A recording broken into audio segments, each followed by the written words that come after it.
día de hoy.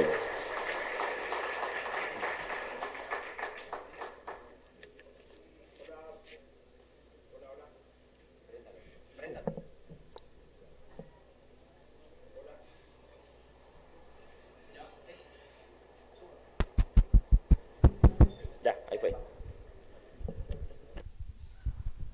Hola, buenos días, ¿cómo están?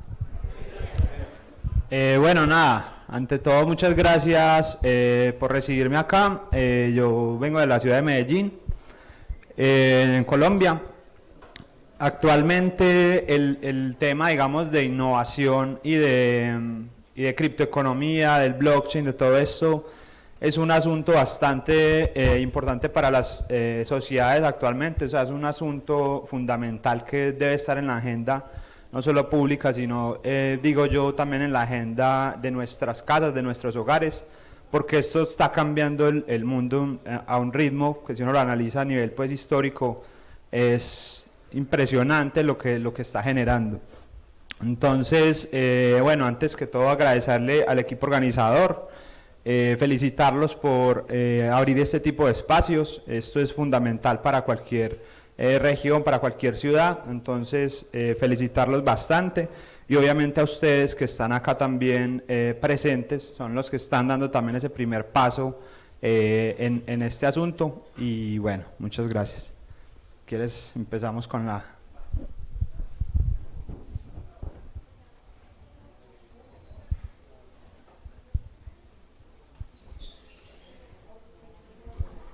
Bueno, ahí pues como decían ahorita, mi fuerte ahorita, mi experiencia principal está centrada en el sector tecnológico. Yo soy desarrollador de software, es algo que me apasiona bastante.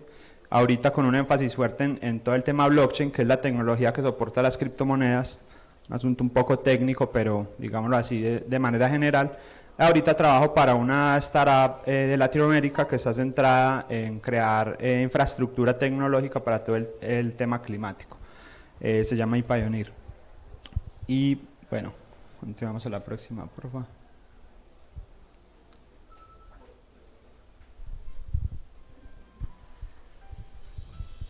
Bueno, antes de empezar como tal en el tema, quería hablar un poquito de innovación, disrupción y sociedad. Aquí tengo una frase de Eduardo Galeano: si me caí es porque estaba caminando, y caminar vale la pena aunque te caigas, ¿cierto? El mensaje que quiero dejar, digamos, de la reflexión que quiero dejar con esto es que ustedes aquí ya están caminando sobre un terreno. Puede que muchos nos sintamos al principio perdidos en asuntos que de pronto uno dice, no, esto es demasiado extraño para mí, o esto cómo se come, cómo se maneja, cómo lo entiendo, es difícil, pero es un proceso natural, ¿cierto? Como cualquier otro tema, como caminar, que uno cuando aprende a caminar se cae bastante, cuando aprende a montar bicicleta se raspa, hay veces hasta grave. Así es el camino en estos temas tan novedosos, por decirlo así. Y acá nuevamente felicitarlos, porque no en muchas partes del mundo están haciendo esto, no muchas personas están lanzando a entender y apropiarse de este tipo de tecnologías como lo es blockchain y las criptomonedas. Entonces ya ustedes están dando el primer paso, o bueno, muchos ya quizás llevan recorrido, otros estarán empezando. Lo importante es caminar, ¿cierto? Así nos caigamos. Lo importante es también poder conocer, explorar esa experiencia que se adquiere ahí. Aquí hay un mundo pues impresionantemente grande. La próxima, por favor. Y pues otro asunto, otra reflexión que les tenía es pensando en esa creación de este ecosistema, que este seminario creo yo que es como la punta de lanza para llegar a eso, para que el Táchira pueda ser un hub, un centro importante de innovación y de tecnología. Requiere como de varios elementos fundamentales para que eso pueda suceder, ¿cierto? Aquí enumeré pues algunos de ellos. De la ciudad pues que yo vengo, de Medellín, en estos momentos es uno de los principales centros de innovación del país, y se dio gracias a que esfuerzos de personas, también de instituciones y demás, en varias áreas convergieran y pudieran empezar a dar salida a productos, a conferencias como estas, a diferentes eventos de capacitación y formación, de que la academia, el sector privado y público convergieran en un mismo punto, y eso hace que las cosas sucedan, ¿cierto? Lo importante es que las cosas sucedan, y para que sucedan pues hay que trabajarlas. Entonces es importante un asunto de tener las personas capacitadas o con las herramientas suficientes para construir eso que se va a desarrollar, todo ese ecosistema tecnológico en el que estamos, que suelen ser desarrolladores de software y de hardware, ¿cierto? Personas técnicas que codifican.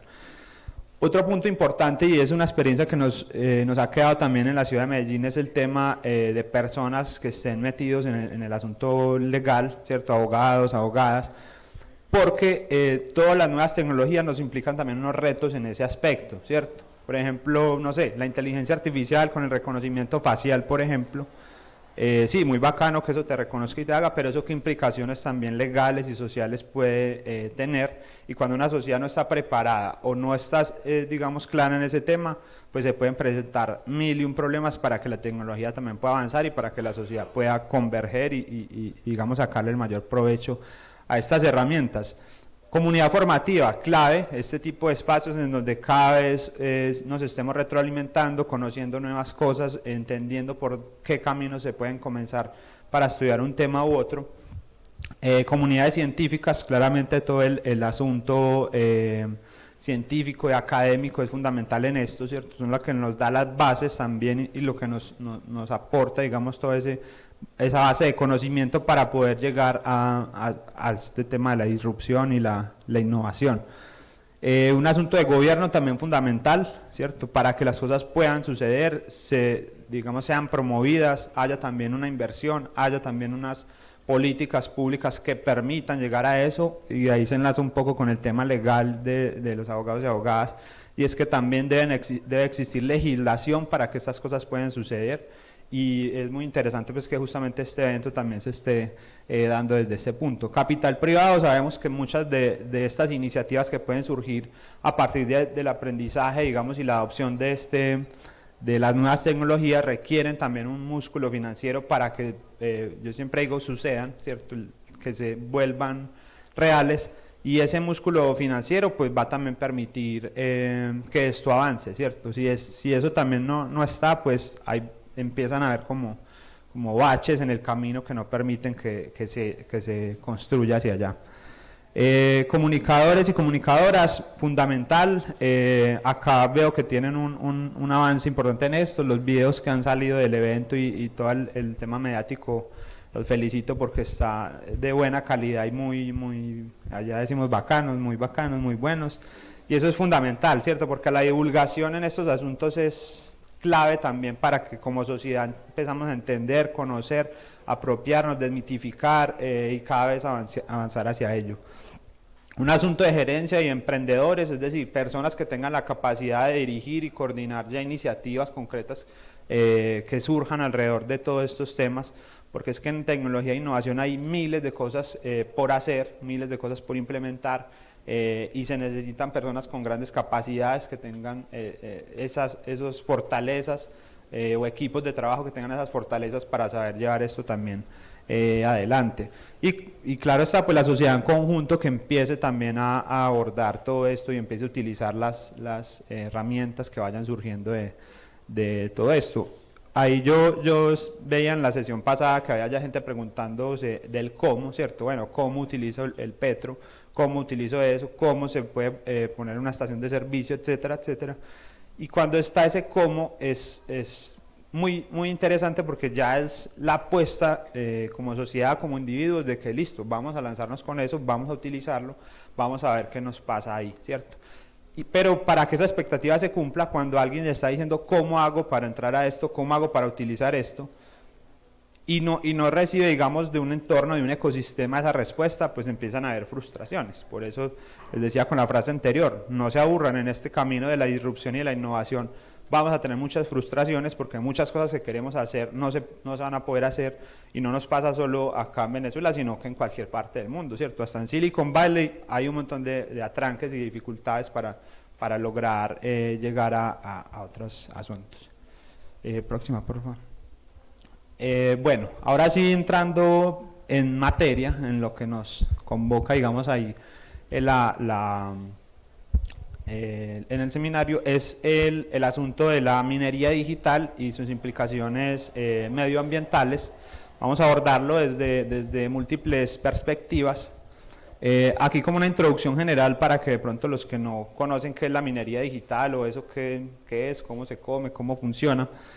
Hice una definición muy simple para que todos partamos de una base. Es el trabajo o esfuerzo para encontrar un valor digital escaso, ¿cierto? Si nos ponemos a pensar en la minería tradicional, la que se llama a veces artesanal o en Colombia la han denominado informal, es alguien con un pico y una pala rompiendo una piedra hasta encontrar un metal precioso, llámese oro o cualquier otro, digamos, recurso natural valioso. En lo digital, en el mundo digital tecnológico, es una máquina haciendo procesamientos computacionales complejos para encontrar otra cifra matemática, ¿cierto? Suena un poco extraño, pero así funciona. Una máquina trabajando fuertemente hasta encontrar un resultado matemático. Cuando lo encuentra, obtiene una ganancia, así como cuando usted rompe la piedra hasta llegar al oro, cuando se procesan todos esos asuntos matemáticos, se llega a encontrar en este caso Bitcoin, ¿cierto? Que es una de las más conocidas. Entonces la máquina busca y busca y busca hasta que encuentra por allá el Bitcoin, una porción de Bitcoin, ¿cierto? Lo que se hace normalmente es que se reúnen muchos mineros digitales, muchas máquinas, para encontrar esas porciones de Bitcoin y luego se lo dividen, lo llaman pools, pues, o como equipos de minería, ¿cierto? Entonces esa es como una base general para que entendamos el asunto de la minería. Siguiente, por favor.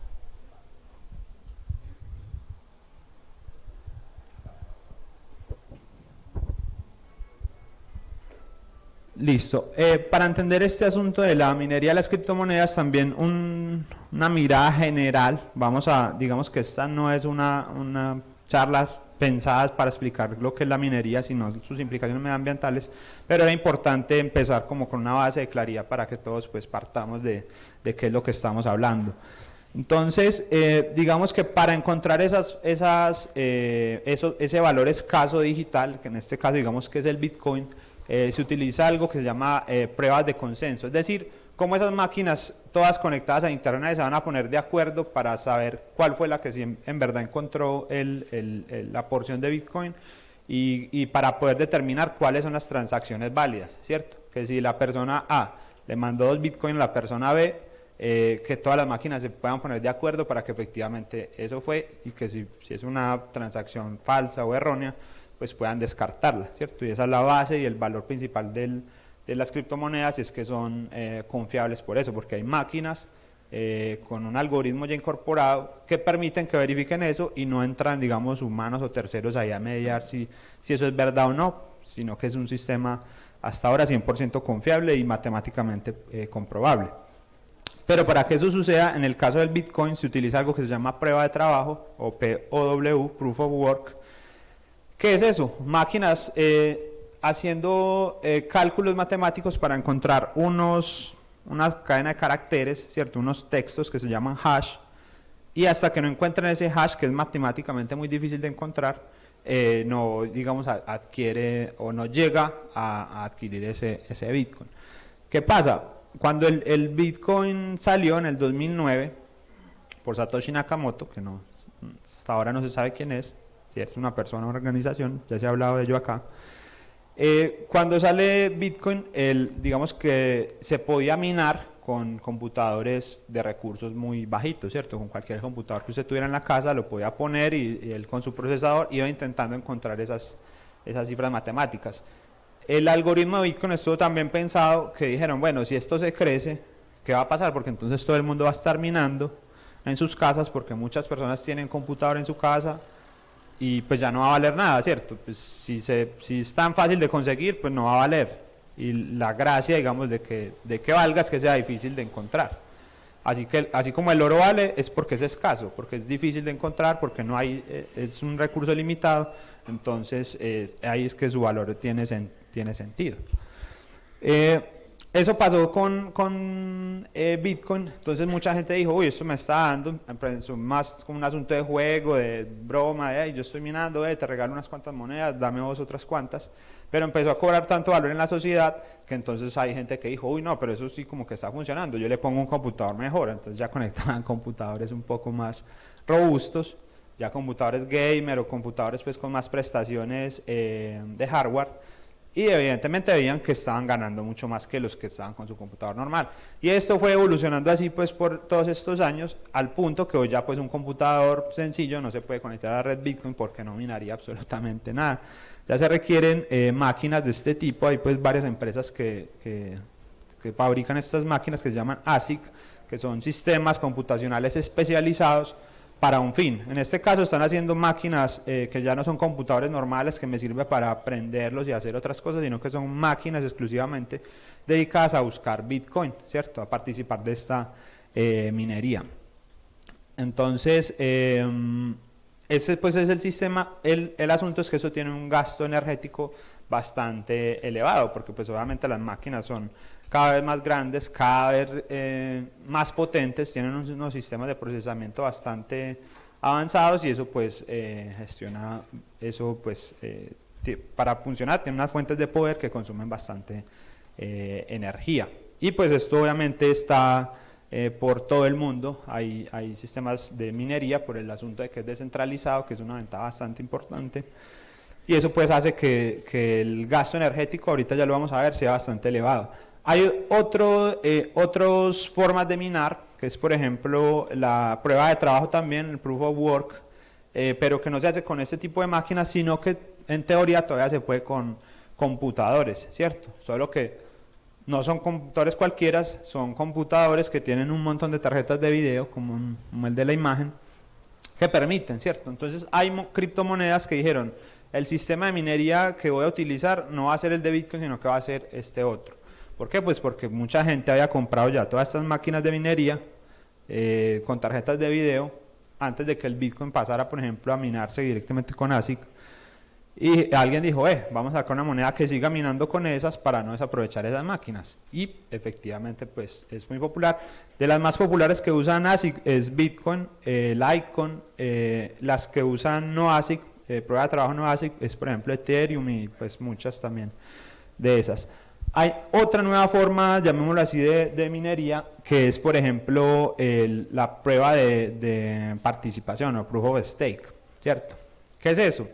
Ya cambia, digamos, un poco el concepto de yo tener una máquina ahí procesando cálculos matemáticos para encontrar una moneda y ya el algoritmo me dice, ya usted no necesita tener una máquina tan potente, usted puede tener cualquier computador por ahí en un servidor, ¿cierto? Porque ya el procesamiento tecnológico o matemático no va a ser lo fundamental. Entonces casi que cualquier computador te sirve. Ahora lo que va a tener valor es lo que vos tengas almacenado ahí. Es decir, el que tenga la capacidad de almacenar esas criptomonedas van a ser los garantes de eso y van a ser los que están, digámoslo así, minando o encontrando esas monedas a partir de lo que tenga guardado. Entonces, como usted tener bóvedas, y esas bóvedas de criptomonedas le aseguran que va a participar digamos, en la búsqueda de esas, digamos, de ese bien escaso, llamémoslo así. Por ejemplo, Ethereum, para los que de pronto están minando con máquinas de Ethereum, para que empiecen a pensar a qué otro algoritmo a qué otra criptomoneda se van a pasar. En Ethereum, hace ya más o menos 6 años, se viene en un proceso de pasar de que su método de consenso sea prueba de trabajo a que sea prueba de participación. Es decir, en un futuro que pues se supone que era cercano a hace 6 años, porque el plan era como que a 2 años ya se hubieran migrado, dejaran de usar la minería de prueba de trabajo y pasaran a utilizar la minería de proof of work. Ahorita no me acuerdo la cifra exacta de cuántos Ethereum necesitaba usted tener en una bóveda para poder participar como minero dentro de la red, pero la cifra pues se buscaba fácil en internet. Entonces, digamos, cuál es una de las ventajas de este modelo, es que no hay un consumo energético tan alto ahí mediando, sino pues un consumo energético tradicional de cualquier utilización de la tecnología. Claro, también hay unas implicaciones, digamos, en cuanto al tema de la descentralización, que muchos dicen, listo, yo de pronto la maquinita para minar Ethereum la puedo recoger algún dinero y comprarla, ¿cierto? Las de Bitcoin, bueno, también, cada vez se ponen más caras, cada vez son más potentes y más costosas, pero también, digamos, no es tan imposible. Con este modelo de Proof of Stake, como es un asunto de usted comprar criptomonedas y guardarlas, almacenarlas, pues se dice que hay veces ya quita un poquito esa capacidad de centralización, porque muy probablemente los que tengan grandes volúmenes económicos son los que podrían quedarse con estas ganancias, pero eso es relativo porque pues también hacen la similitud con Bitcoin y dicen pues también los que tienen grandes capitales pues son los que montan las granjas de minería más grandes. Entonces digamos que es una discusión ahí interesante, pero pues ambas funcionan similar. La próxima, porfa. Listo. Aquí estamos viendo entonces el consumo del año 2021 energético de las granjas de minerías de Bitcoin, principalmente, pues en general de todo el sistema Bitcoin, que son 121.36 teravatios hora de electricidad al año, lo que ubica a Bitcoin dentro del mapa, digamos, del consumo mundial de energía de los países, más arriba incluso, por ejemplo, de países como Argentina en consumo energético, ¿cierto? ¿Qué nos hace pensar eso? Pues que la minería de Bitcoin como tal, pues tiene un gasto energético que no podemos, digamos, tapar, ¿cierto? Hay un gasto energético bastante significativo y pues el asunto del consumo energético tan alto, las implicaciones medioambientales que tiene, ahorita pues vamos también a revisarlo. Entonces, digamos que las universidades que más han estudiado todo este tema, no solo en Bitcoin, sino en general medioambiental y el cambio climático, ha sido en la Universidad de Cambridge, y allá es donde normalmente se encuentran estudios bastante pues serios al respecto de la materia, ¿cierto? En cuanto a la minería. Estos datos son sacados de estas fuentes. Dice, si el Bitcoin fuera un país, consumiría más electricidad al año que Finlandia, Suiza o Argentina. No sumadas, sino pues cada una. Según un análisis del Centro de Finanzas Alternativas de la Universidad de Cambridge. Aquí ya hay pues como más un asunto de opinión. El Bitcoin es antieficiente, dice David Gerard, autor del libro Ataque del 50 Blockchain. Es muy malo que toda esta energía se desperdicie literalmente en una lotería.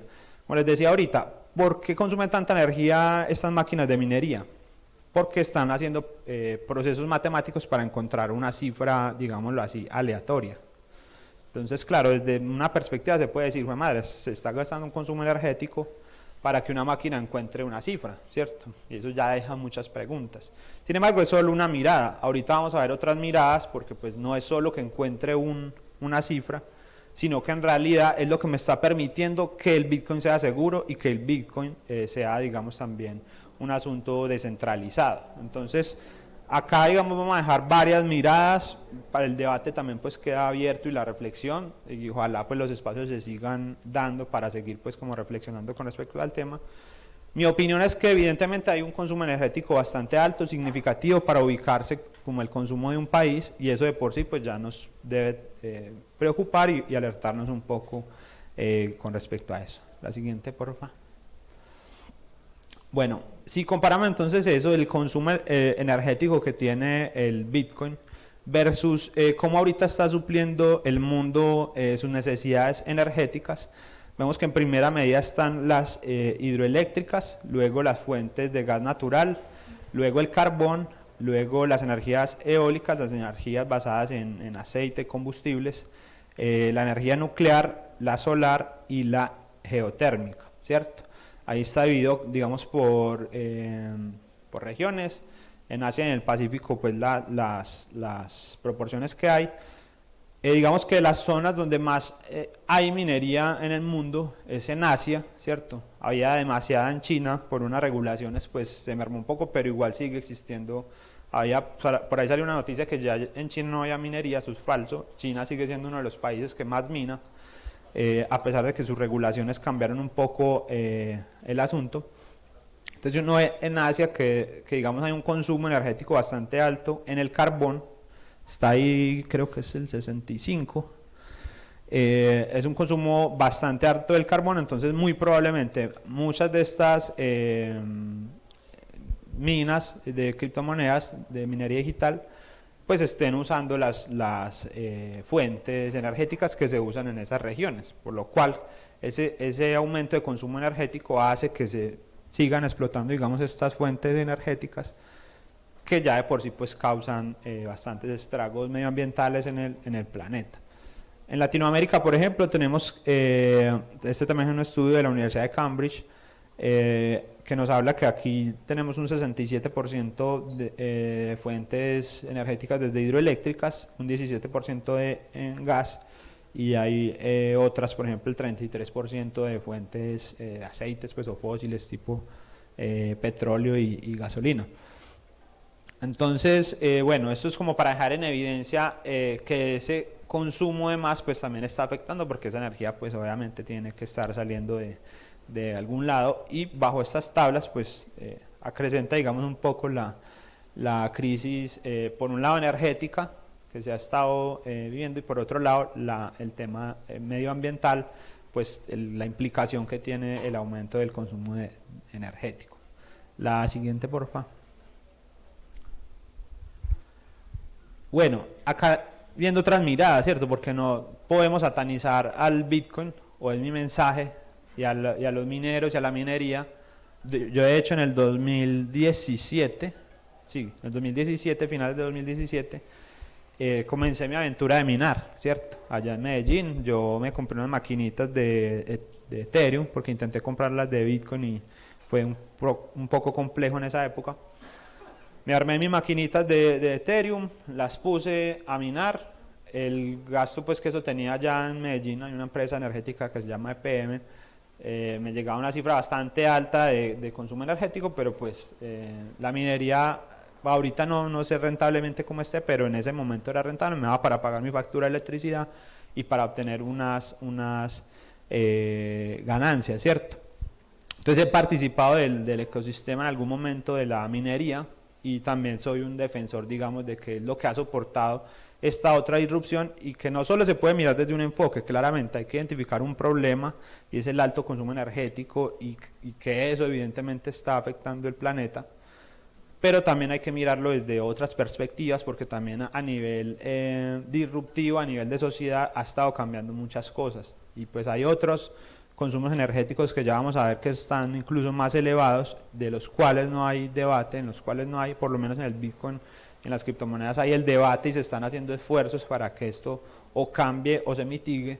Entonces es un asunto. Entonces, por ejemplo, acá Dan Hale, que es un desarrollador y un influenciador del mundo cripto, sale, digamos, en defensa ultranza también de la minería de las criptomonedas, o más que de la minería, es de las criptomonedas como tal, para evidenciar pues que efectivamente hay otras cosas que también están dañando, y sobre las cuales no le han señalado tanto, ¿cierto? Porque Bitcoin y las criptomonedas sufrieron un señalamiento fuerte por parte, en especial se empezó a mover más por parte de Elon Musk, pero el hombre usa un poco el asunto es para subir sus acciones y bajar, para poder comprar, hablar mal del Bitcoin para que baje y poder comprar, y luego hablar bien para poderlo vender.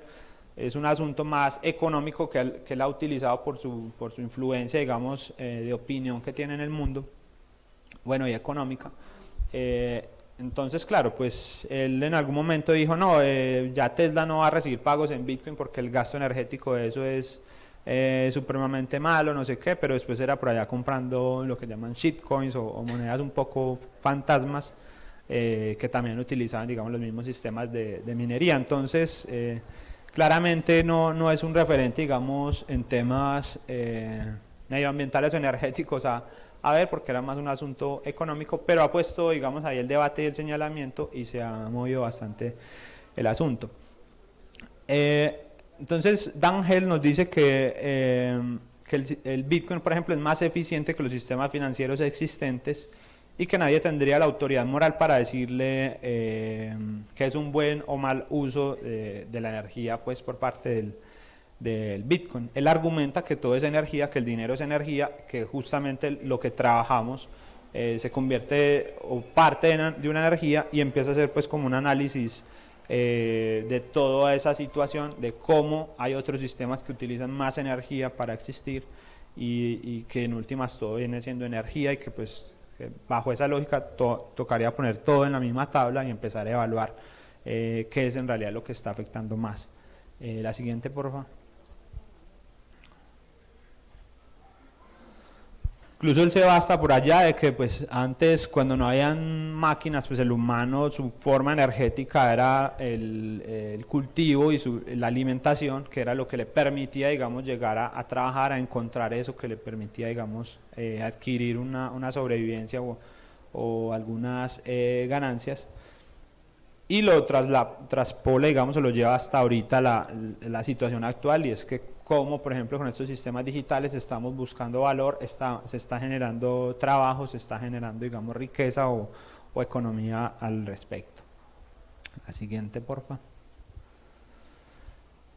Acá él hace un análisis, por ejemplo, de los consumos tanto en costo como en energía de otros sectores. Por ejemplo, la minería tradicional de oro es claramente usa más energía, 475 versus 183 del Bitcoin, pero además, aparte de esta cifra pues que es bastante llamativa, es el costo, ¿cierto? El costo anual, y bajo la misma teoría que él plantea, y es que si hay un costo más elevado para esa producción o esa extracción, pues es un costo también necesariamente que involucra la energía, ¿cierto? Y pues sabemos que los daños medioambientales de la minería tradicional pues sobrepasan muy por encima a los que pueda causar el Bitcoin, porque el Bitcoin tiene un consumo energético alto, pero la minería, aparte de que también tiene un consumo energético alto, pues tiene un daño medioambiental un poco fuerte, las aguas, bueno, un asunto bastante ahí delicado, que digamos evidencia que listo, el Bitcoin, como decía ahorita, hay que ponerlo en el escenario, está consumiendo mucho, ¿qué se va a hacer para eso? Pero que claramente hay otros sectores que están también señalando al Bitcoin, pero que evidentemente pues hay ya un asunto más político y económico, porque no quieren meterse o no entienden el tema o simplemente no, para digamos limpiarse también las manos un poco, que están señalando a estos sistemas pero que en realidad tienen un consumo más alto. Entonces los bancos, por ejemplo, han señalado mucho en muchos países han señalado el asunto de que no, que yo no uso Bitcoin porque el gasto energético que eso tiene, el problema medioambiental es grave, pero por ejemplo si acá se analiza también el asunto del papel moneda y todo el tema de la emisión de papel moneda, también tiene un gasto energético significativo y un costo muchísimo más alto que por ejemplo el Bitcoin, que el Bitcoin está en 4.5 billones, y el del papel moneda y demás, todo el sistema bancario de 28. Y como les decía, esto también se traduce en energía, en un costo más elevado, porque evidentemente implica otro tipo de consumo energético que es un poco más difícil de medir, porque pues la máquina es fácil de medir, porque usted le conecta un medidor, digamos, de consumo, y usted dice, listo, mi granja o mi maquinita está gastando tanto de energía. Pero calcúlele a usted, por ejemplo, un banco, cuál es su consumo energético. Claro, hay empresas especializadas en que te lo calculan muy bien, pero es un proceso más complejo, es listo, cuántos bombillos tiene, cuántos empleados, qué medios de transporte usan esos empleados para llegar hasta el banco, etcétera, etcétera. Todo eso va produciendo lo que llaman también la huella de carbono, un asunto de impacto medioambiental y energético también ahí fuerte, que al ser más complejo de calcular, pues entonces muchas personas pasan a señalar sin antes, digamos, saber mirarse hacia adentro y evidenciar que pues mientras señala Bitcoin diciendo no, yo no uso Bitcoin porque su consumo energético, pero pues si se miraran hacia adentro, pues claramente tendrían que hacer cambios ahí, y hasta muy probablemente la implementación de otras tecnologías que aparentemente consumen más podrían reducir ese cálculo energético. Esto, digamos que en estos próximos años se viene fuerte ese tema de que digamos parte también de los gobiernos y de la legislación empiecen a aplicar medidas para que las empresas puedan medir su consumo energético por un lado y por otro su digamos impacto medioambiental, para poder digamos empezar a equilibrar eso y tomar medidas en cuanto al asunto del cambio climático. Entonces bueno, ahí están esas cifras. La próxima, porfa. Acá digamos también para entender que hay otras posibilidades también, y que en la minería no es digamos lo general y no es lo que más hay, ¿cierto? Hay que ser sinceros.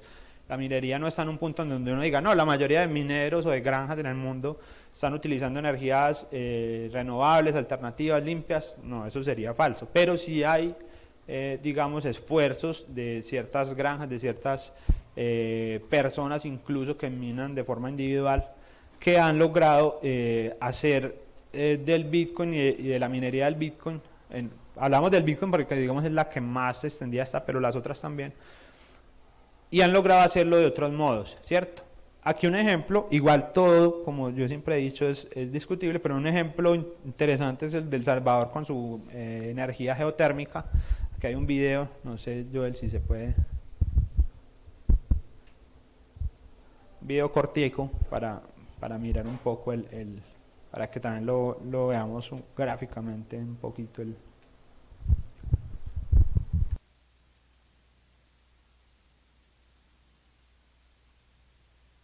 Vapor se elevan entre montañas en Berlín. Grandes columnas de vapor se elevan entre montañas en Berlín, al este de El Salvador. Allí una planta geotérmica se ha convertido en el epicentro del minado o generación de Bitcoin en este país donde la criptomoneda tiene uso legal. El minado de Bitcoin es el proceso mediante el cual grandes computadoras generan nuevos Bitcoins.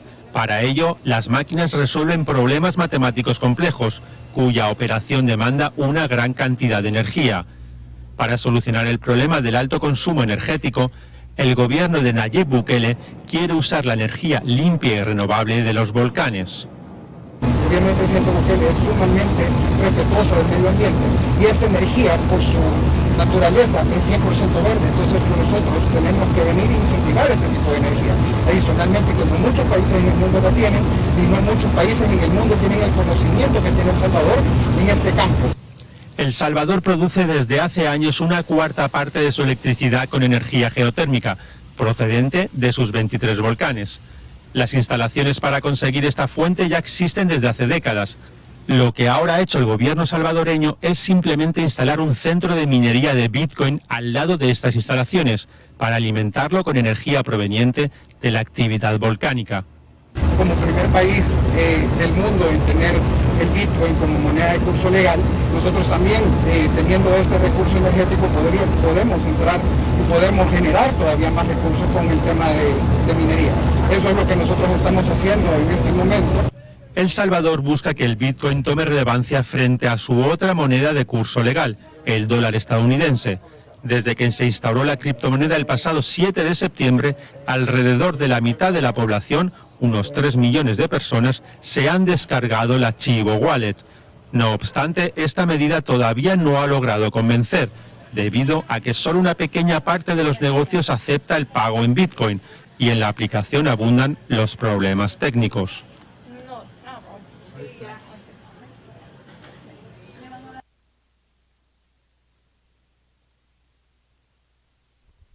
Hola, ahí ya.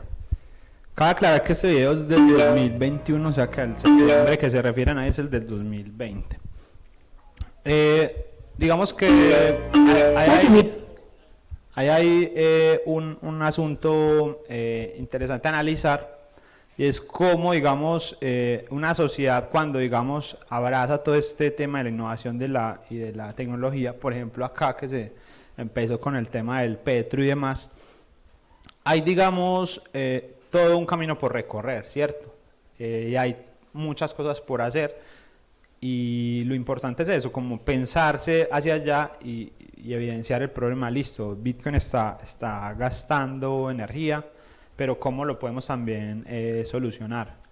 Por ahí hay experiencias, esto solo fue un ejemplo, pero por ahí hay experiencias con sistemas solares.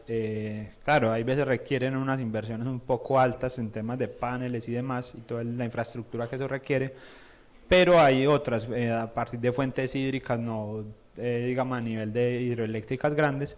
Otra que por ejemplo me pareció muy interesante es una que han llamado minería con energía free o gratis, entre comillas.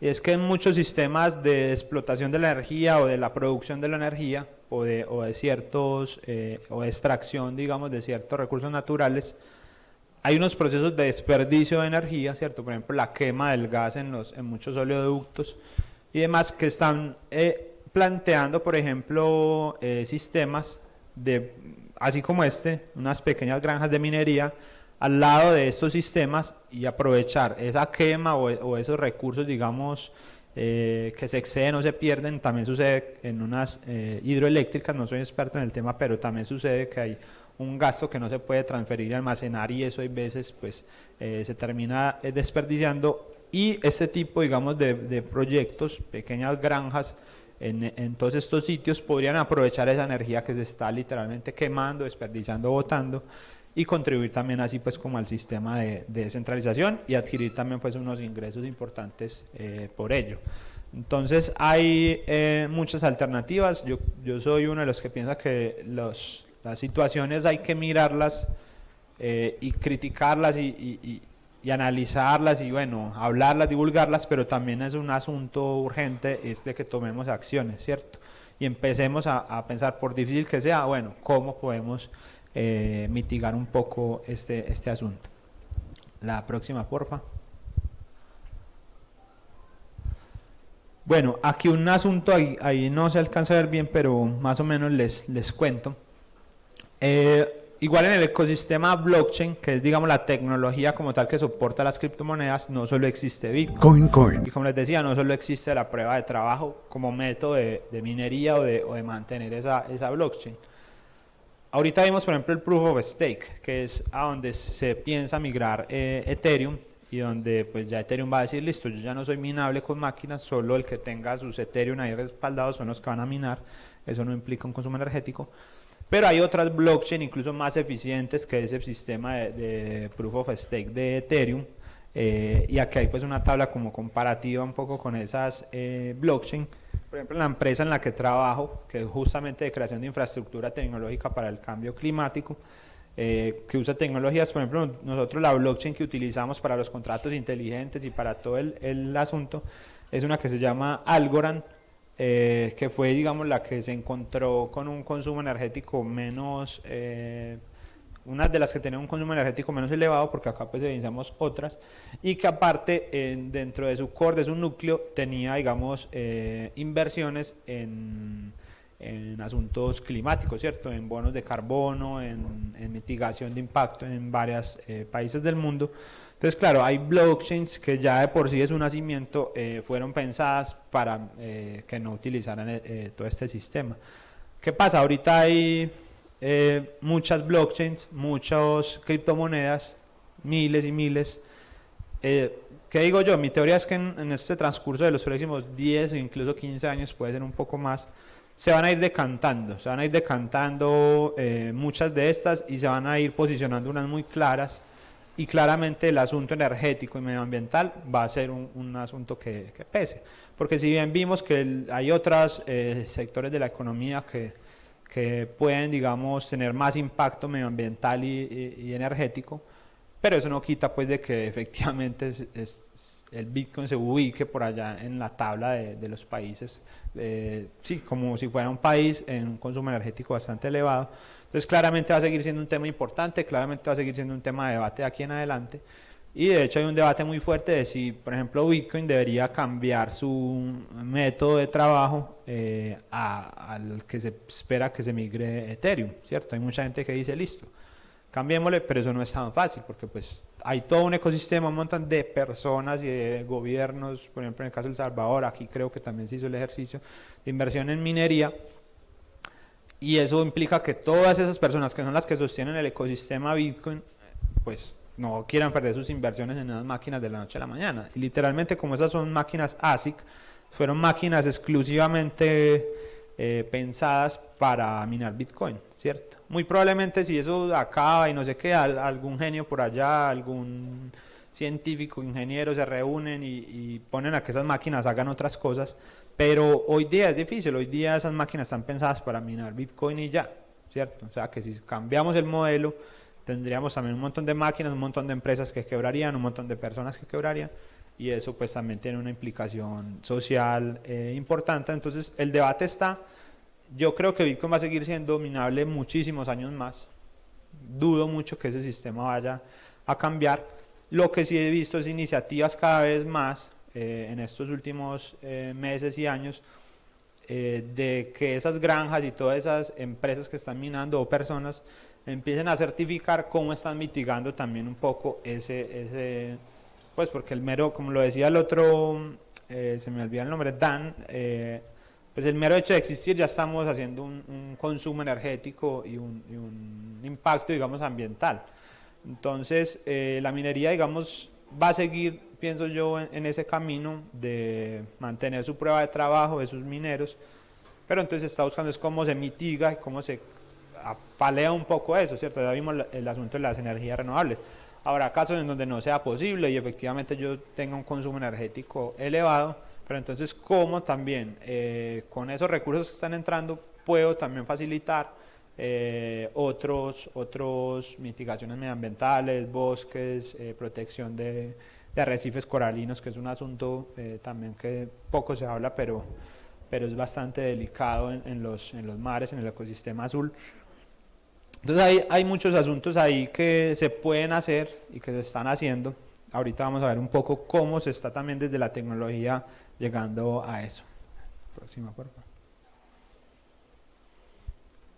Y es, por ejemplo, con la tokenización, también muy debatible. Cada uno de estos puntos es como para uno sentarse, tomarse café todo un día y debatir un buen rato, porque pues tiene sus matices, no es ni bueno ni malo del todo, hay muchas cosas, pero existe, ¿cierto? Y eso está se está disparando, que es el tema de la tokenización.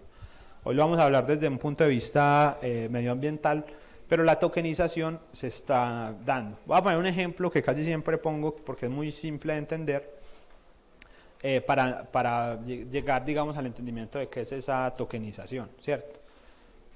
Normalmente para construir un edificio se requieren muchos recursos, ¿cierto? Un edificio vale bastante dinero.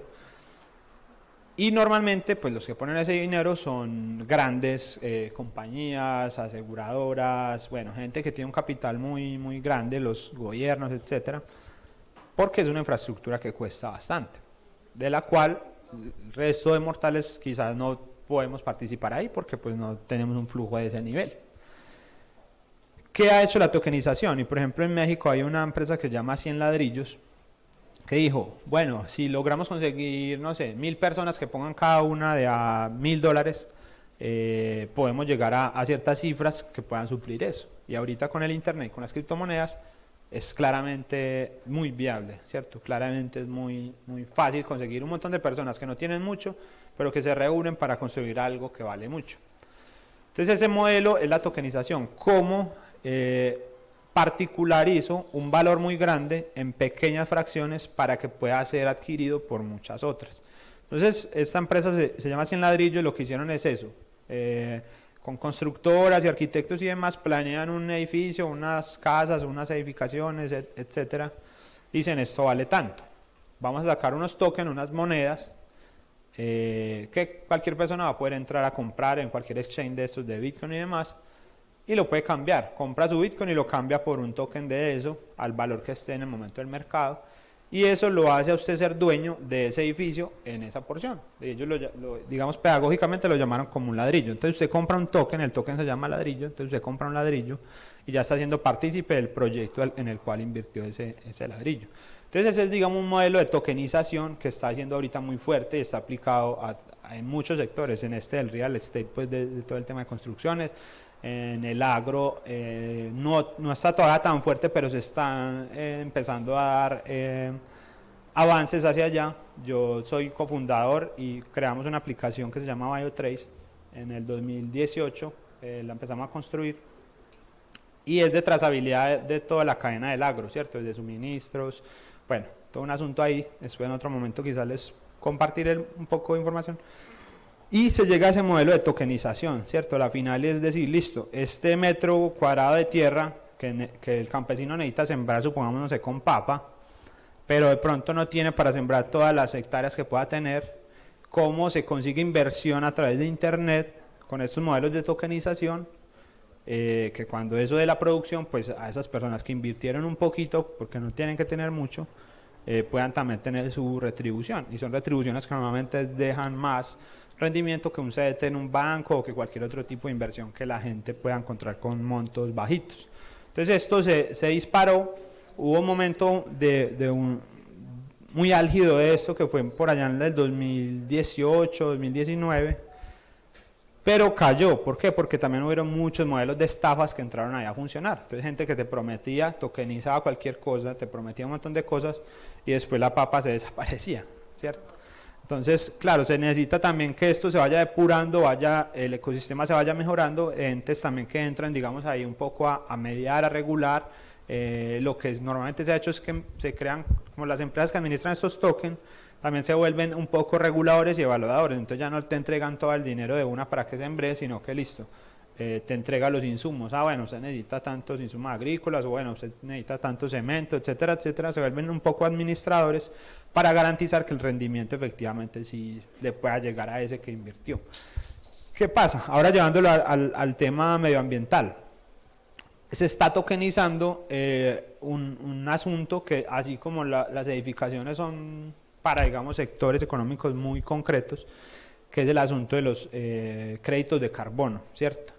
Que son estas personas que tienen grandes, bueno, por su mismo modelo, tienen que tener grandes extensiones de bosques, en este caso, por ejemplo, en créditos de carbono, y hacen un cálculo ahí científico, unas evaluaciones científicas y establecen cuántas toneladas de absorción puede producir ese bosque, y esas toneladas las venden a empresas en la región, en Latinoamérica. Hay empresas en Latinoamérica que compran bonos de carbono, o empresas normalmente europeas o de Estados Unidos que también pues están en busca de esos, porque en sus regulaciones les exigen que calculen su daño, digamos, o su impacto medioambiental, y que busquen una forma de resarcirlo. Y su forma de resarcirlo es decir, listo, yo estoy produciendo tantas toneladas de CO2 en mi empresa, yo estoy comprando este bono de carbono que tiene un bosque que está haciendo esta reparación y ajusto cuentas, ¿cierto?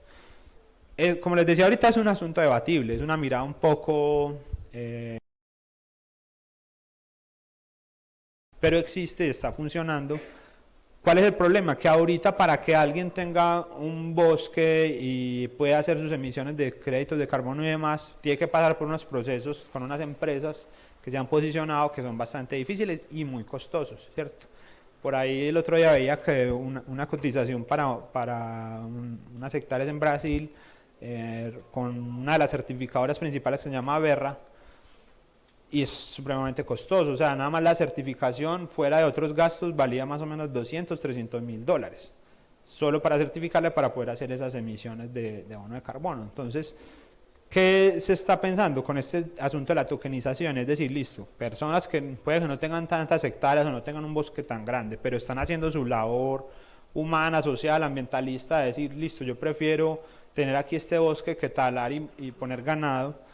Entonces, pero no tienen, digamos, fuentes de financiación, lo hacen por un asunto humanista, altruista, ambiental, y con este asunto de la tokenización se puede llegar a eso y decir, listo, de la universidad X o Y, un grupo científico va a irle a hacer la evaluación, digamos, científica de cuánto CO2 puede estar absorbiendo eso, sin necesidad de que venga Verra por allá desde Europa a analizarte eso. Personas académicas certificadas que tienen un buen nivel van a poder determinar eso, y vos con un terreno no tan grande, sin pagar esas cifras tan altas, vas a poder también contribuir a eso. ¿Cómo se salta toda esa burocracia y toda esa lógica que tiene, por ejemplo, Verra? Esa es solo una y otras cuantas que hacen el ejercicio. Es con esto de la tokenización, ¿cierto? ¿Por qué? Porque eso se sube como un criptoactivo y muchas otras personas van a poder transarlo, ¿cierto? Las empresas que necesitan resarcir o mitigar un poco su impacto ambiental van a poder comprarlas por estos medios tecnológicos con 2-3 clics, y la persona que está, digamos, garante de ese terreno, pues va a poder también ahí tener su retribución sin tener que haber hecho una inversión de $200, $300.000 que implica pues tener, ¿cierto? Entonces alguien le dice, no, conserve eso en bosque. Dicen, pero tiene que poner $200.000 para que le pueda dar algún ingreso. Pues dicen, no, mejor talo y meto ahí unas vacas y unas reses y unos búfalos, porque pues, cierto, también hay un asunto económico. Pero las personas que sí quieren hacerlo y tienen la intención, que pueden hacerlo, pues se enfrentan a este tipo de cosas. Entonces, claro, la tokenización permite un poco también descentralizar eso, pero pues como les decía, no deja de haber ahí un debate, porque es también convertir los recursos naturales en bienes, y pues ya sabemos, en Colombia nos pasó que cuando algo se vuelve de este tipo, pues entra el capitalismo voraz y pues complejiza mucho las cosas cuando en realidad se trataba de cambiarlas un poco. Entonces, pero es un modelo que existe, bien manejado, siento yo que es muy potente y muy poderoso y permite llegar a cosas que antes no se podían, y bueno, entre estas cosas pues permite la protección y restauración de fauna y flora, porque pues con esos recursos no solo es un asunto de bosque, sino que se piensa también en otros ecosistemas. Las comunidades campesinas que son, por ejemplo en Brasil hay varios proyectos en donde pues de esa economía que está ingresando por esos bonos de carbono se le paga, digamos, a los habitantes de esa zona por la protección, ¿cierto? Por garantizar de que efectivamente no hayan talas, por garantizar que se cumplan con todo lo que se está prometiendo, y están recibiendo pues como sus retribuciones los mismos universidades o grupos de investigación y científicos que hacen la evaluación pues de todo esto, apoyados en gran medida por tecnología, ¿cierto? Drones que pasan midiendo la capa, llamémosla así, boscosa verde, y emitiendo también unos datos de cuántas serían esas toneladas de absorción y demás. Y el blockchain como una herramienta también para poder permitir esa trazabilidad, porque ¿qué pasa? Listo, mucha gente tenía sus bosques, pagaba su certificación en Verra u otros, y lo que hacía era que como el ecosistema está tan relativamente nuevo, le vendían por allá a una empresa grande el bono, esa empresa lo compraba, con eso iba a su gobierno y le decía, vea, yo estoy mitigando mi daño ambiental, pero esta misma persona o empresa que tenía este bosque iba y le vendía el mismo bono a otra empresa porque no tenían forma en ese momento. Ahorita ya hay otros sistemas pues porque se dieron cuenta de eso y empezaron a subir los niveles y vendían eso, el mismo bono en varias cosas. Entonces no se estaba haciendo nada porque pues en realidad lo que se estaba mitigando pues no era lo que debía hacer. Entonces tecnologías como blockchain también permiten garantizar eso, porque pues vos vendes eso en blockchain y eso queda ahí 100% transparente, ¿cierto? Una de las ventajas de blockchain es que el dato no puede ser modificado. El dato que uno suba en blockchain no puede ser modificado. Usted puede subir una nueva versión del dato, pero el dato que ya subió, ahí quedó, ese es el libro mayor, ahí quedó el registro, ¿cierto? Entonces eso también da pues como un poco de confianza. Muchos, como les decía ahorita, muchos mineros digitales en muchos países, más allá de un asunto normativo, en algunos países es un asunto normativo y le dice, listo, usted puede minar, pero comprométase a mitigar ese impacto medioambiental. Pero hay otros que han dicho, yo quiero mitigarlo porque me nace, porque el planeta está sufriendo, etcétera, etcétera. Y muchos de estos proyectos han financiado digamos, este asunto de la tokenización, porque pues los mineros dicen, pues de invertir eso en Verra para que me venda ahí unos bonos de carbono, pues lo invierto en un ecosistema que está también utilizando blockchain, que está utilizando las monedas y se complementan más esos ecosistemas. Entonces esto también ha permitido que este mundo también se mueva un poquito. Finalmente, ¿a qué se espera llegar? Es que todo esto que se está hablando del metaverso, ¿cierto? De esta realidad muy tipo Matrix. A mí cuando me dicen explique metaverso, yo digo, primero véanse Matrix, ¿cierto? Y ahí podemos tener una base de lo que va a poder ser el entendimiento de un metaverso o de los metaversos.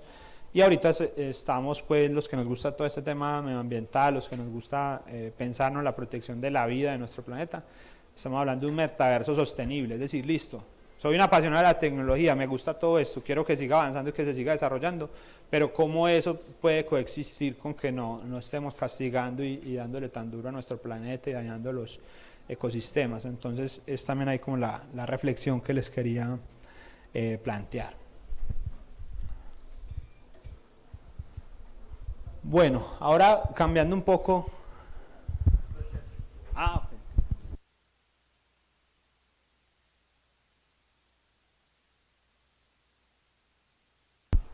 Listo.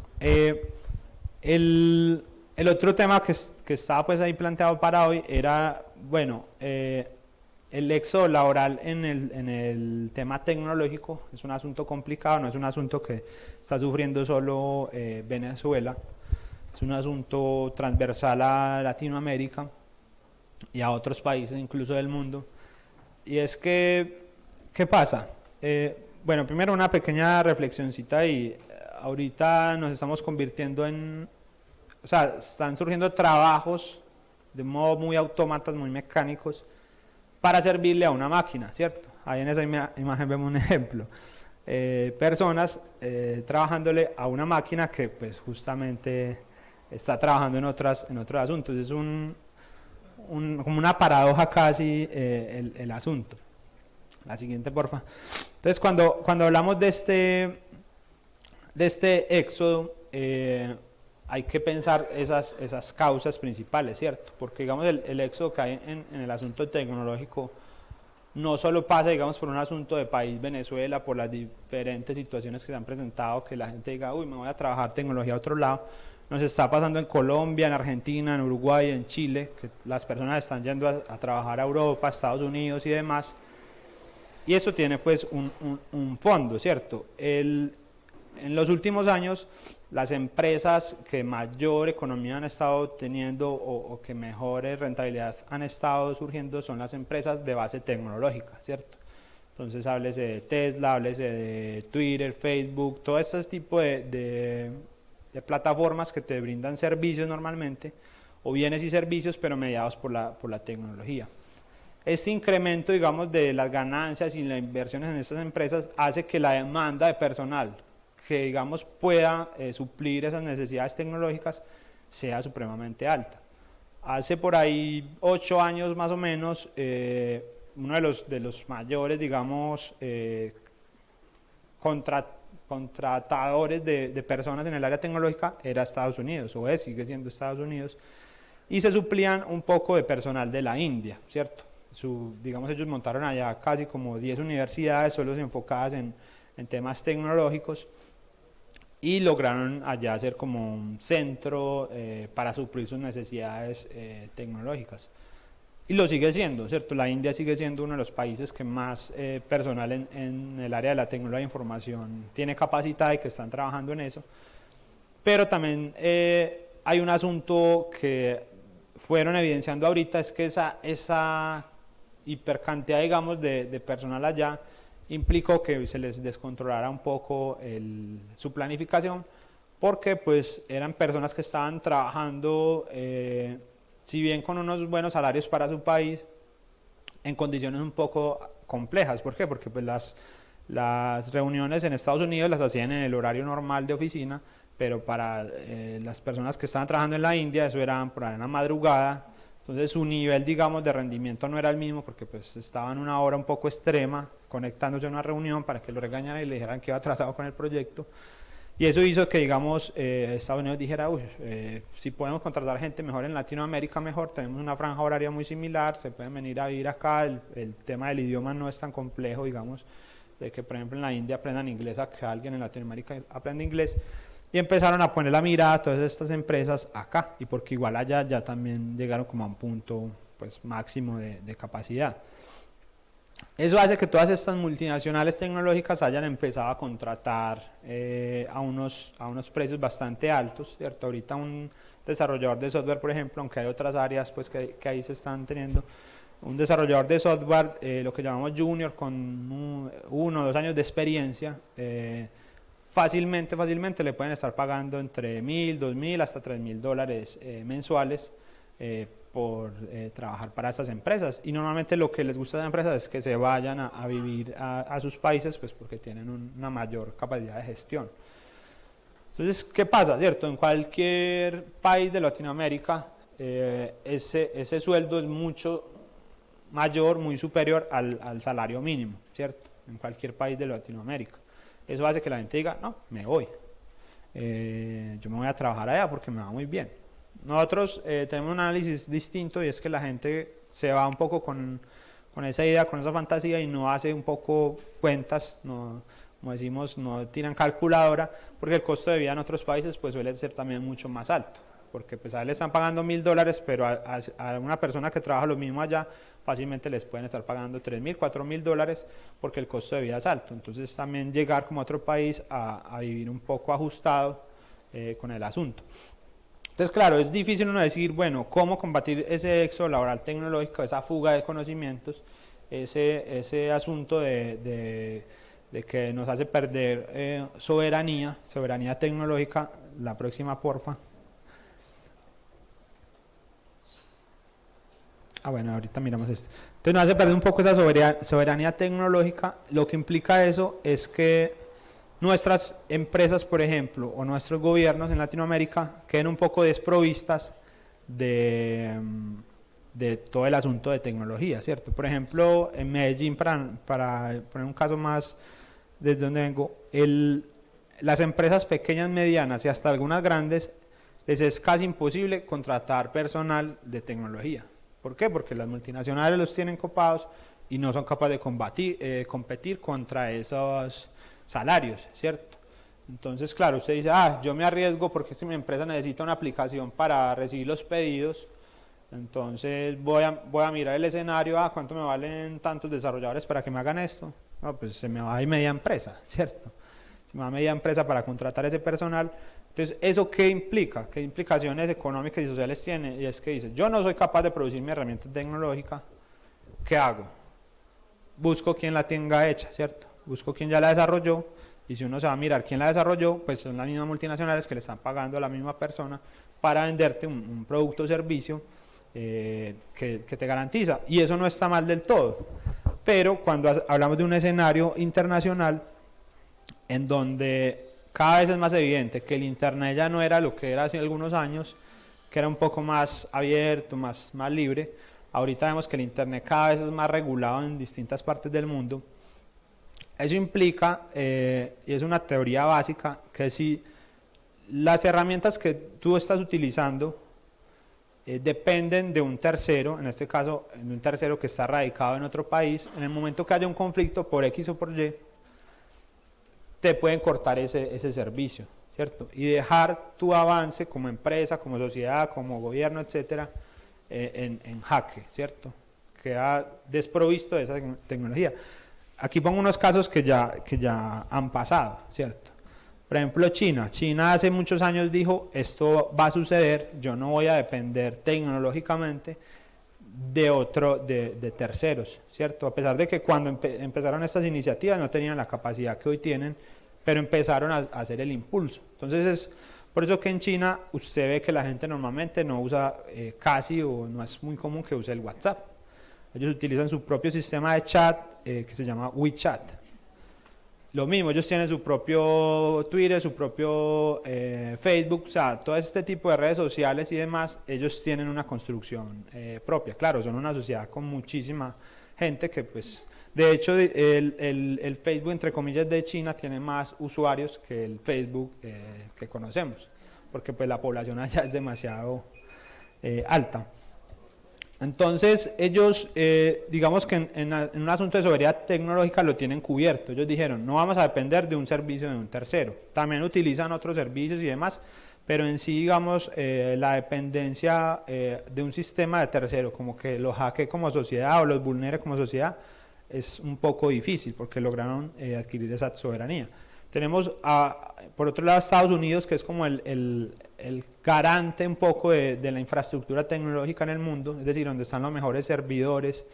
Yo que programo y desarrollo, pues efectivamente, a uno le gusta usar los servidores de Estados Unidos porque son más rápidos y más baratos, ¿cierto? Y eso es una lógica clara. ¿Por qué? Porque desarrollaron la infraestructura.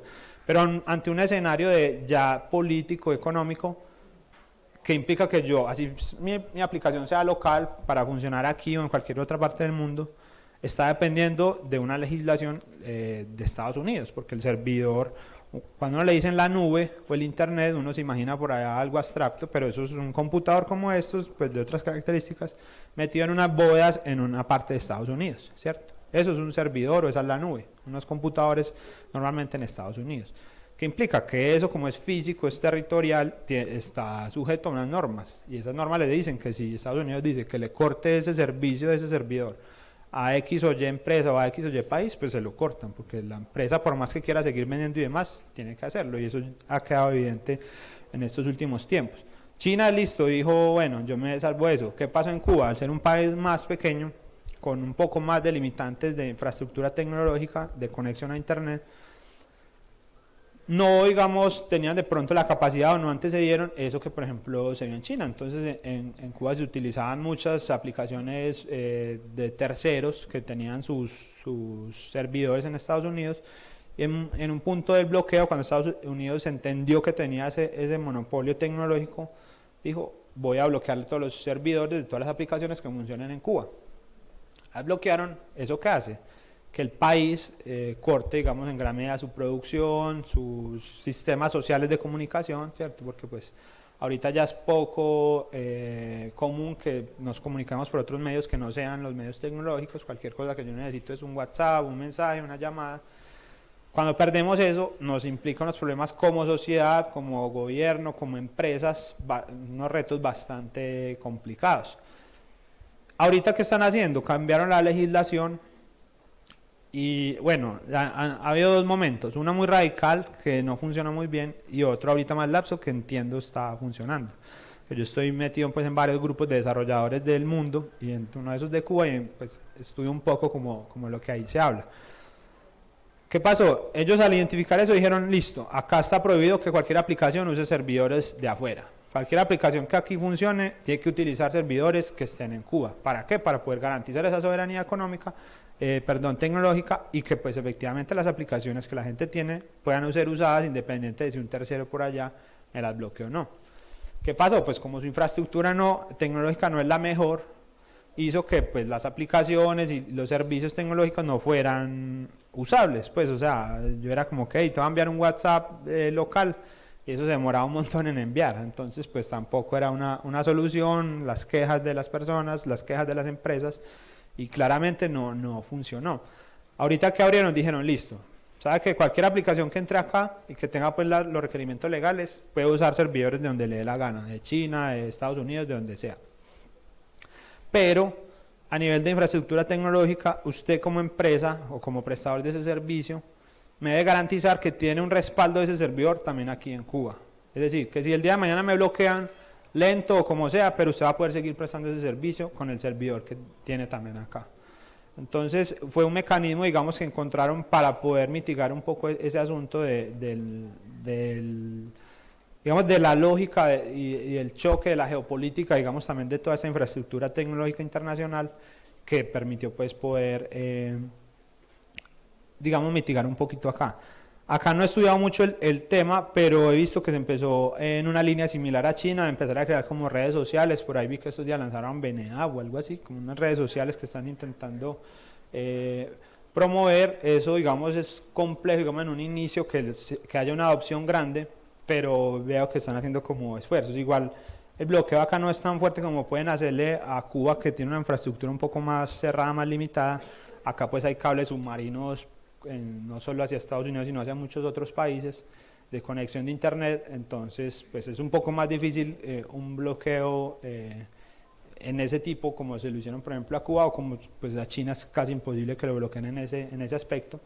Entonces esa es una parte de la soberanía tecnológica en infraestructura.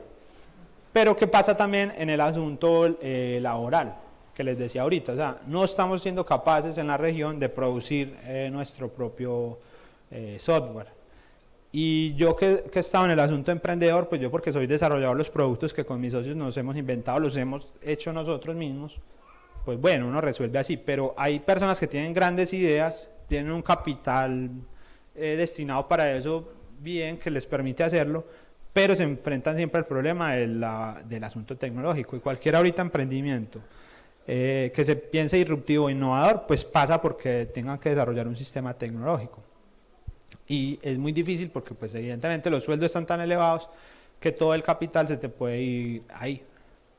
Y lastimosamente terminan muchas en fracaso porque pues no les alcanza, digamos, para llegar a ese punto. Entonces, como sociedad también es importante que nos pensemos cómo podemos hacer el proceso de mitigar un poco eso, cómo repensarnos también un poco esos procesos, digamos, de tecnología y de formación que estamos haciendo al respecto. Por eso en la diapositiva anterior se hablaba de un déficit en Latinoamérica de 1.2 millones de desarrolladores de software. Es decir, por la demanda tan alta, por las necesidades que hay, esa es una cifra y que se espera que siga creciendo hasta el 2025. Por ejemplo, en Colombia están haciendo unos planes un poco para cortar esa brecha, porque pues las empresas están álgidas de programadores, pero son procesos que hay veces los toman muy desde la academia tradicional, desde la universidad, y no está mal, la universidad tiene una función científica, investigativa muy importante, pero para afrontar este asunto del reto de la tecnología hay que tomar otras medidas, ¿cierto? Necesitamos conocimientos un poco más rápidos, más específicos, que le permitan a las personas poder, digamos, adentrarse en el tema y poder, pues, efectivamente trabajar en el asunto. La siguiente, por favor.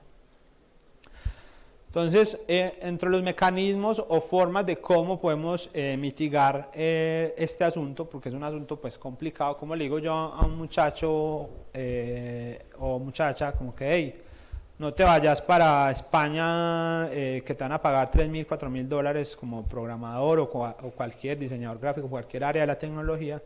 ¿Qué le puedo ofrecer yo acá en Venezuela, en Colombia, en Chile, en Argentina, en Uruguay, para que se quede, ¿cierto? Es un asunto complejo, pero no es imposible. O sea, el tema también del arraigo pesa, el tema que les decía ahorita de que si uno hace una cultura de matemática o de calculadora, de que venga, escriba y veres cuánto te va a valer el costo de vida allá, cuánto te va a valer el costo de vida acá. Porque mucha gente dice, no, es que si digo que me quedo acá no me contratan. Falso, porque la necesidad tecnológica es tan alta que te van a decir, contratado desde donde sea que esté.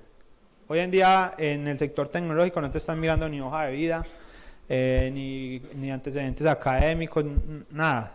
Le hacen una prueba, sabe programar, sabe diseñar, sabe hacer esto, aquello, listo. Va para adentro, es que yo vivo por allá en la montaña como ermitaño, no sé qué, no importa. Desde que tenga internet y sepa, contratado. Y así está en ese punto y es comprobable. Ustedes se meten a internet, buscan ofertas laborales y eso está un asunto loquísimo. Entonces, claro, hay un tema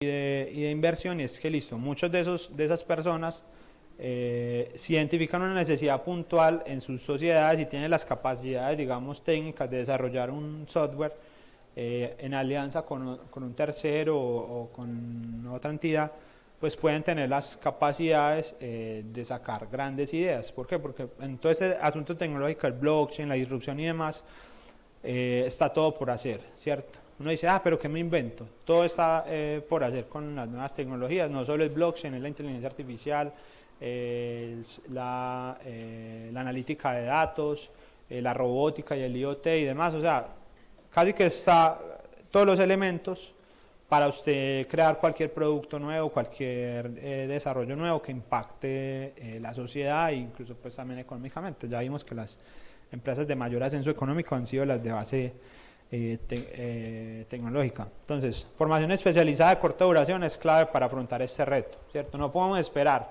no sé aquí las carreras universitarias de cuántos años son, 5 también, de 5 o 4 años, estamos igual en Colombia, no sé,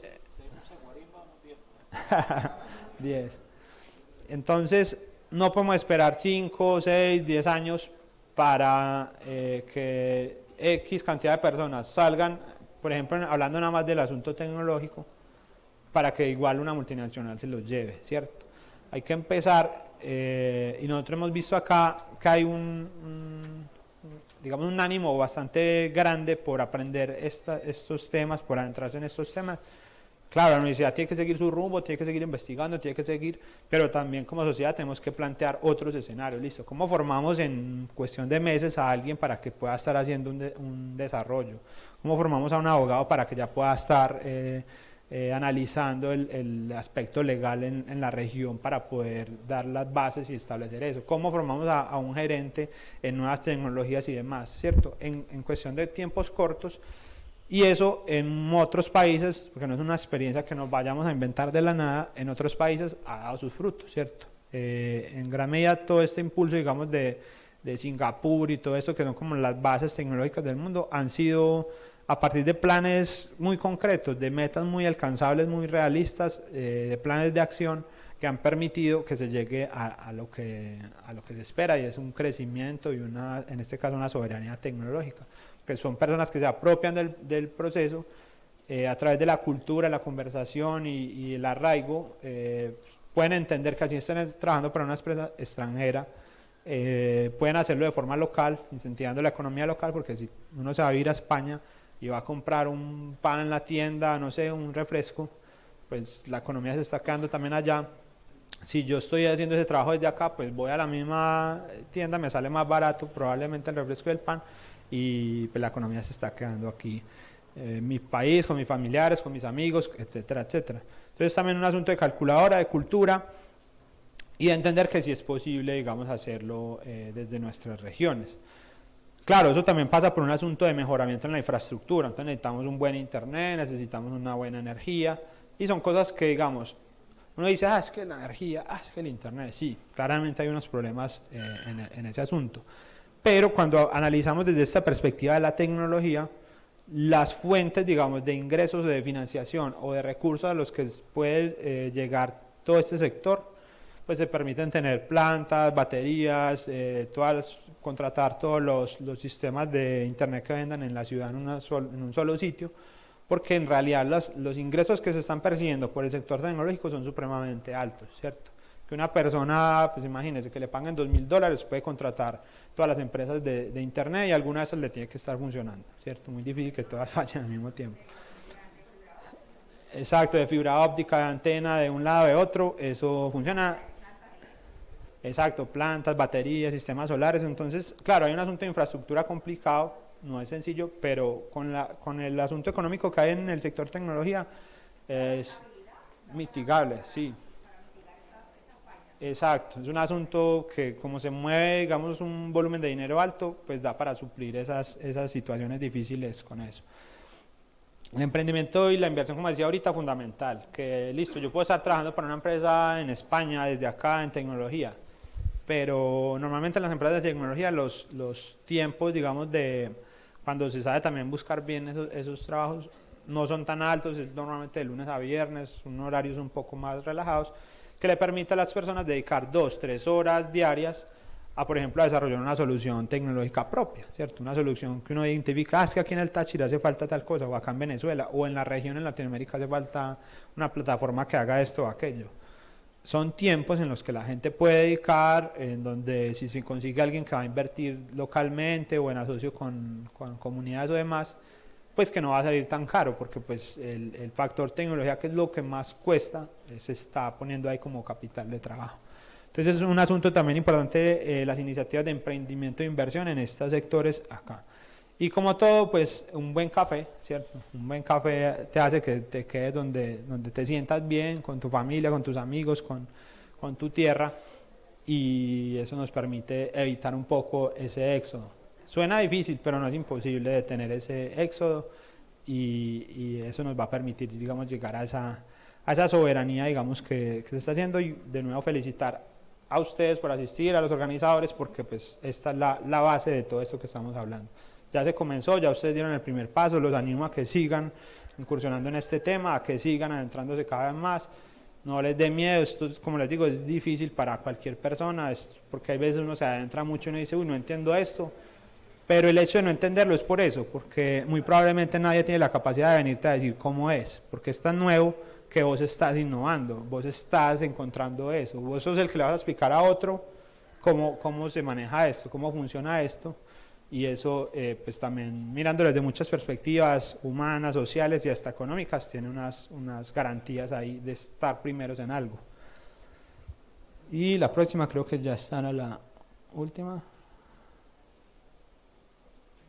Sí, ya. Nada, muchas gracias, y no sé ya cuánto hay de preguntas. ¿Cuánto?